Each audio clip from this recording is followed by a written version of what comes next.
Here we'll begin to describe the types of solids we encounter in chemistry. Metallic bonds are the first type of bond and perhaps the simplest type of bonding we can describe in solids. Because metals have a surplus of empty atomic orbitals, when metals get together, they create a gigantic electron cloud in which the electrons are free to move around wherever they please. So rather than having single isolated bonds between two atoms, we have basically one gigantic bond stretching over the entire metal.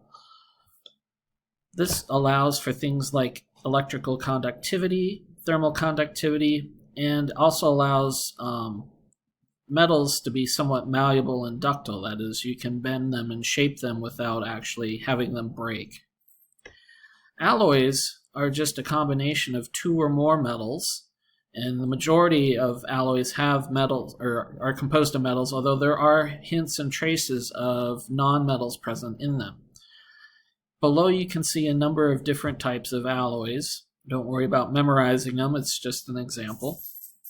But what we find within alloys is we have substitutional alloys, where a second element takes place of the primary element that would normally be found in a metal. So something like gold, every once in a while pulling out a gold atom and replacing it with silver, or something like an interstitial alloy where you actually have little gaps in the crystal structure that you can place atoms, such as placing carbon into a chunk of iron to create steel.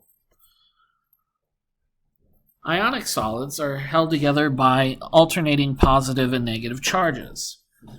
Ionic solids tend to be a little more brittle, but they have very high melting points and boiling points, and they are what we consider the traditional crystalline material. If you think about table salt, when you pour it out at the table, you get these little crystalline structures. In ionic solids, the cations and anions are arranged so that cations are as far away from each other as possible. Likewise with anions, but we minimize the distance between a cation and an anion. That is, each cation is completely surrounded by anions, and each anion is completely surrounded by cations. Depending upon the size of the cation and anion, that will go into determining the exact type of crystalline structure it forms. Well beyond the scope of this course, but you can imagine there are trends with similar sized cations forming one structure and different sized cation and anion ratios creating other structures. Next, we have molecular solids.